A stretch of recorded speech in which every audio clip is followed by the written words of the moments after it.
नमस्कार, बिहार तक देख रहे हैं आप और आपके साथ मैं हूं आशीष अभिनव और ये है हमारा खास कार्यक्रम सांसद का हिसाब किताब। सांसद के हिसाब किताब में आज बात होगी गोपालगंज के सांसद डॉक्टर आलोक कुमार सुमन की। गोपालगंज संसदीय निर्वाचन क्षेत्र के सांसद डॉक्टर आलोक कुमार सुमन ने अपनी अवधि में किए गए कार्यों का मेरे सपनों का गोपालगंज नाम से 5 वर्षीय योजना का विवरण इन दिनों जनता के बीच प्रस्तुत कर रहे हैं।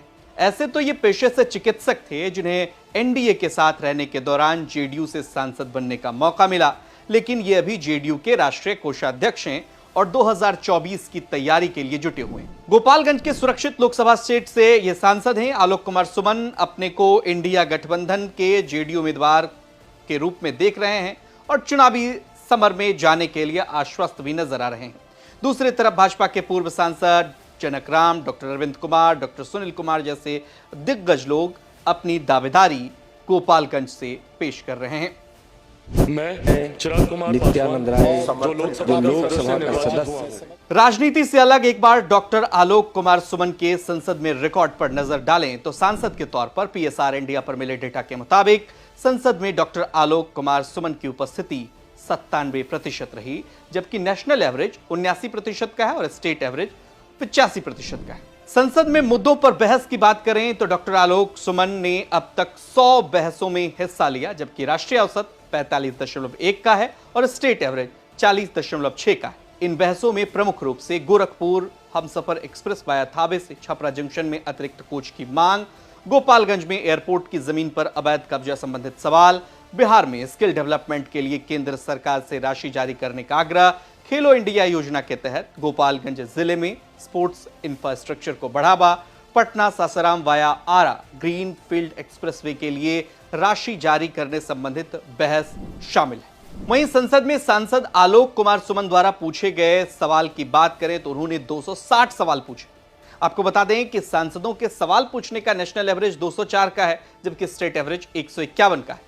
आलोक कुमार सुमन ने इन सवालों में जो महत्वपूर्ण सवाल पूछे उनमें से केंद्रीय विश्वविद्यालयों और संस्थानों में आरक्षित श्रेणियों के रिक्त शिक्षण पद, गोपालगंज में एकीकृत आयुष अस्पताल की स्थापना, भारतीय अर्थव्यवस्था के विकास पर करेंसी नोटों को खत्म करने का प्रभाव, आंगनवाड़ी केंद्रों का बुनियादी ढांचा, इसमें कैसे सुधार हो, बिहार में राष्ट्रीय राजमार्गों का रखरखाव, बिहार में केंद्रीय विद्यालय किराए के मकान में चल रहे हैं, इससे जुड़ा हुआ सवाल भी उन्होंने पूछा। छात्रों द्वारा आत्महत्या के बढ़ते मामले, गंभीर सवाल, खेलो इंडिया योजना के अंतर्गत अंतर्राष्ट्रीय भावना को बढ़ावा देने जैसे कई महत्वपूर्ण और गंभीर सवाल इसमें शामिल रहे।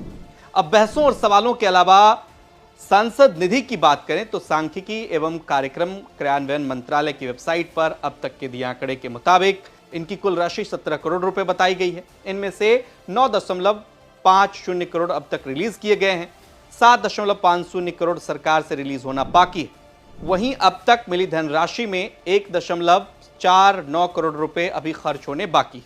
अब अपने क्षेत्र में विकास कार्यों पर क्या कुछ कह रहे हैं डॉक्टर आलोक सुमन, उनको भी सुन लेते हैं। सांसद बनने के बाद सबसे पहले 6 महीने के अंदर मैंने सबसे पहला काम किया है कि चूँकि मैं देखता था कि हमारे यहाँ गोपालगंज जिले से और खासकर सिवान जिले से 1.5 से 2 लाख लोग अरब कंट्री में रहते हैं और पासपोर्ट बनवाने के लिए उनको पटना जाना पड़ता था। तो सबसे पहला काम मैंने किया कि गोपालगंज में पासपोर्ट कार्यालय खुलवाया। पासपोर्ट कार्यालय आज भी कार्यरत है। उसके बाद एक मेरी कल्पना में थी कि सबिया एयरपोर्ट बहुत पहले चलता था, लेकिन पता नहीं क्यों बंद हो गया। उसके बाद वो एक फील्ड का रूप ले लिया किसी कारण से, उसके बाद ध्यान नहीं गया उसमें, तो वो मेरे दिमाग में था। उसके पीछे मैंने पढ़ा, उसकी ज़मीन की तलाश की, विभाग का तलाश किया कि वो है किसकी ज़मीन। उसके बाद सबिया एयरपोर्ट को उड़े देश का आम नागरिक योजना है सरकार की, उसके तहत जिसको हम लोग उड़ान योजना कहते हैं, उसके तहत ज़मीन खोजने के बाद उड़ान योजना में शामिल कराया। अभी अतिक्रमण हटाने की प्रक्रिया फर्स्ट फेज की शुरू हुआ ख़त्म। उसके बाद से अब उसमें मैं अपने मद से 30 लाख रुपए देकर उसका बाउंड्री करा रहा हूँ। चूँकि सरकार के पास अभी पैसे की कमी थी, रक्षा मंत्रालय ने कहा कि पैसे की कमी है, इसलिए मैंने अपने मद से पैसे देकर उसकी पिलरिंग एंड फेंसिंग करने की व्यवस्था मैं कर रहा हूँ। दूसरा काम मैंने ये किया कि चूँकि मैं पेशे से डॉक्टर हूँ तो स्वास्थ्य पर विशेष मेरी रुचि रही है, इसलिए मैं उसका भी एक सपना था कि गोपालगंज में भी एक मेडिकल कॉलेज खुले। मेडिकल कॉलेज मैंने केंद्र सरकार से स्वीकृत किया, अपने यहाँ माननीय मुख्यमंत्री जी से कई बार मिला, निवेदन किया, उन्होंने आशीर्वाद दिया और गोपालगंज को एक मेडिकल कॉलेज मिली। और हम लोगों का जो सदर हॉस्पिटल था जो मात्र 100 बेड का था, उसको मैंने सरकार से कह के 500 बेड का करवाया और आपने देख रहे हैं कि अभी वहाँ उसमें काम शुरू हो चुका है 500 बेड की बिल्डिंग बनने के लिए। और एक तीसरा Ayush hospital, integrated Ayush hospital 50 bedded भी स्वीकृत करा है, जो कि अभी वो स्वीकृत हो चुका है, उसके पैसे आने बाकी हैं। पैसा आएगा, टेंडर होगा, वो भी काम शुरू होगा। तीसरा काम यातायात की व्यवस्था किसी भी क्षेत्र के विकास के लिए बहुत ज़रूरी चीज़ है। तो उसमें मैं सड़क परिवहन में आपकी बात करूं तो सड़क परिवहन के लिए यहाँ आप देखे हुए हैं कि अपने गोपालगंज में एलिवेटेड कॉरिडोर पिछले 15 सालों से पड़ा हुआ था, जो NH 27 जिसको हम लोग ईस्ट वेस्ट कॉरिडोर भी कहते हैं, उस पर स्थापित है। तो ये कार्य एलिवेटेड कॉरिडोर का काम शुरू करवाया मैंने, अभी 80% काम उसका पूरा हो चुका है, जो बंजारी से RR मोड़ के करीब तक जाती है। दूसरा जो इसी ईस्ट वेस्ट कॉरिडोर NH 27 पर हम लोगों का डुमरिया पुल 30-35 वर्षों से पड़ा हुआ था, उसके पहले वो ऐसे ही स्थगित था, वो काम नहीं हो पा रहा था। उसके लिए मैंने केंद्र सरकार से और मांग की और उन्हें वहाँ से मिला हमें, वो भी उसमें भी काम आप देखेंगे कि शुरू हो चुका है और 50% के लगभग काम हो चुका है। तीसरा मैं आपको बात करूँ रेल परिवहन की। गोपालगंज में ये बड़ी लाइन होने के और इलेक्ट्रिफिकेशन होने के बाद मात्र एक पैसेंजर ट्रेन चलती थी। मैंने वहाँ से सरकार से डिमांड करके 3 ट्रेनें यहाँ लाई। एक ट्रेन गोरखपुर से पाटलिपुत्र पटना तक की चलती है, एक ट्रेन छपरा से शुरू होकर अपने भाया गोपालगंज होते हुए लखनऊ जाती है, और एक तीसरी ट्रेन जो हमारे यहाँ के लोग टाटा में बहुत काम करते हैं, नौकरी करते हैं लोग, मैंने देखता था जब सदर अस्पताल में था कि लोग बस पकड़ के यहाँ से जाते थे, तो वो उस ट्रेन को मैं थावे टू टाटा कराया। ये 3 ट्रेन चालू की हालत में है, अभी और भी ट्रेन पाइपलाइन में है, जिसके लिए मैं प्रयास करूंगा।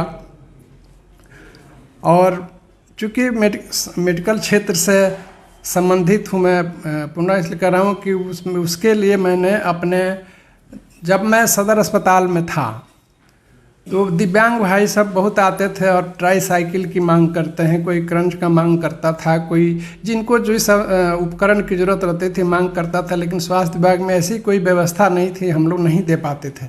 तो मन में कहीं कुचुटता था कि काश ऐसा हम लोग कर पाते। क्योंकि जनता ने आशीर्वाद दिया, सांसद बना, तो मैं उसके संबंध में अपने मुख्यमंत्री जी से बात की। उन्होंने हमें दिशा निर्देश दिया कि आप केंद्र सरकार के सामाजिक सुरक्षा कोषांग से बात करें। वहाँ मैंने बात किया और उसका प्रतिफल ये हुआ कि 2 बार गोपालगंज में, जो बिहार का पहला जिला है, दिव्यांगजन भाइयों के लिए कैंप हुआ और एक बार में 2500 लोगों को उपकरण बांटे गए। फिर दूसरी बार हुआ, उसमें करीब 2000 लोगों को। टोटल अभी तक हम लोग 4500 दिव्यांग भाइयों को उपकरण बांट चुके हैं। किसी को ट्राई साइकिल, किसी को मोटराइज साइकिल, किसी को क्रंच, किसी को छड़ी, किसी को चश्मा, किसी को सुनने वाली कान की अपरेटस इत्यादि इत्यादि।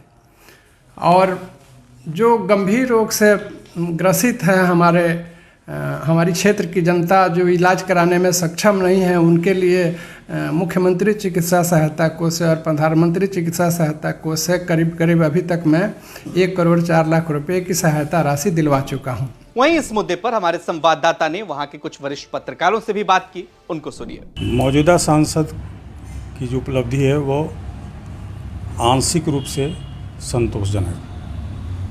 जहाँ तक जनता की उम्मीदों का सवाल है, जनता के सामने वादे तो बहुत किए गए, लेकिन जनता के नज़दीक वे वादे नहीं पहुँचे। कई ऐसे क्षेत्र हैं जहाँ कोई काम नहीं हुआ। जैसे मूल क्षेत्र है जो रोजगार का क्षेत्र है, बंद मिल खोलने का कोई प्रयास नहीं। 1000 से अधिक मध्यम और लघु उद्योग बंद पड़े। बैंकों की स्थिति है कि वो जो प्रशिक्षण प्राप्त करते हैं, योग्यता प्राप्त करते हैं, कुशल कारीगर हैं, उनको ऋण देने का प्रयास नहीं किया है। और केंद्र प्रायोजित योजनाओं में भी कोई रुचि नहीं दिखाई। जैसे एक छोटा सा कार्यक्रम है युवा कुशल कार्यक्रम। युवा कुशल कार्यक्रम में ट्रेनिंग तो हो गई, लेकिन बैंकों से उनका लिंकेज नहीं हुआ, जिसका नतीजा हुआ कि उस ट्रेनिंग का कोई लाभ नहीं हुआ। उसमें राज्य सरकार ने रुचि नहीं दिखाई। और जो आंकड़े बताते हैं वो आंकड़े बहुत शर्मसार करने वाले हैं। केवल 1 से 2% लोगों को ही प्रशिक्षण प्राप्त लोगों को ऋण प्राप्त हुआ। अच्छा, इस बार इस सीट के दावेदार कौन कौन हो सकते हैं? अब राष्ट्रीय जनतांत्रिक गठबंधन की ओर से डॉक्टर अरविंद कुमार एक दावेदार है, जनक राम जी हैं, और अगर महिला का प्रश्न आया तो जनक राम जी की पत्नी भी दावेदार है। और दूसरे दलों में देखें तो वर्तमान सांसद मिल सकते हैं, और आरजेडी अगर टिकट देगी तो कोई महान है उनको मिल सकता है। और नए लोगों में एक सुदामा माझी का नाम है तो वो भाजपा में। अब ये नेतृत्व किसको देगा ये तो अलग का विषय है। मौजूदा सांसद डॉक्टर आलोक कुमार सुमन की अगर 3 उपलब्धियों की हम बात करें तो सविया एयरपोर्ट को चालू कराने के लिए इन्होंने बहुत ईमानदारी से प्रयास किया है। इसके लिए उन्होंने कई स्तरों पर और कई बार भेंट मुलाकात करके, और अब स्थिति यह है कि जल्द ही चालू होने की उम्मीद है।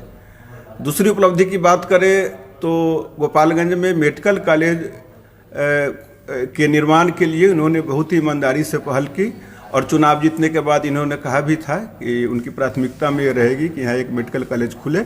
और अब स्थिति ये है कि थावे में मेडिकल कॉलेज की मंजूरी मिल गई है और कैबिनेट से भी अप्रूवल हो गया है, और इसके लिए प्रथम किस्त की राशि भी जारी हो गई है।